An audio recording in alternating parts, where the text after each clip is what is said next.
हनुमान जी की व्रत कथा। हनुमान जी का व्रत अत्यंत पवित्र और फलदायी माना जाता है। यह व्रत विशेष रूप से मंगलवार और शनिवार को रखा जाता है। भक्तजन इस व्रत को श्रद्धा और विश्वास के साथ रखते हैं और भगवान हनुमान से अपनी मनोकामनाओं की पूर्ति तथा जीवन के संकटों से मुक्ति की प्रार्थना करते हैं।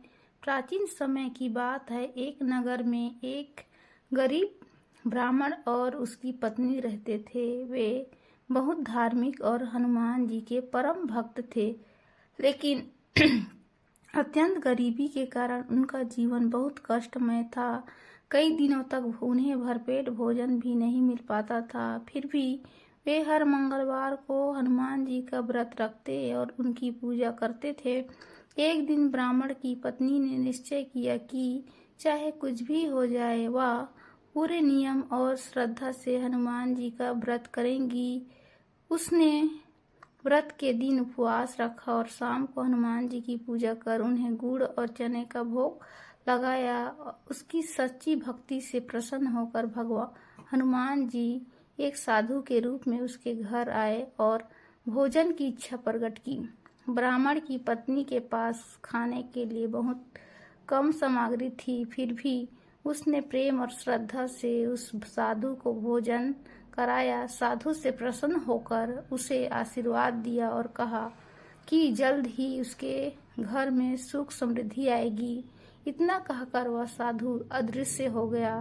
तब ब्राह्मण और उसकी पत्नी समझ गए कि वे स्वयं हनुमान जी थे। कुछ ही दिनों में उनके जीवन में चमत्कार होने लगे। उनकी गरीबी दूर हो गई और उनके घर में धन धान्य की कोई कमी नहीं रही।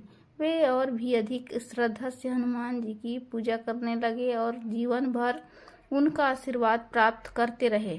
इस कथा से हमें यह शिक्षा मिलती है कि सच्ची श्रद्धा और भक्ति सेवा भावना से किए गए व्रत अवश्य फल देते हैं। हनुमान जी अपने भक्तों के दुखों को हर लेते हैं और उन्हें सुख शांति तथा समृद्धि प्रदान करते हैं।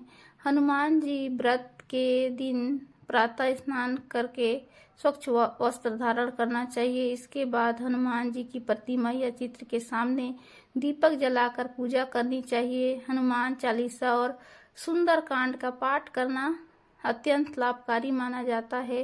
व्रत के दौरान फलाहार करना चाहिए और शाम को विधि पूर्वक पूजा करके व्रत का पारण करना चाहिए। इस प्रकार हनुमान जी का व्रत न केवल हमारी मनोकामनाओं को पूर्ण करता है, बल्कि हमें मानसिक शक्ति, आत्मविश्वास और जीवन में आगे बढ़ने की प्रेरणा भी देता है।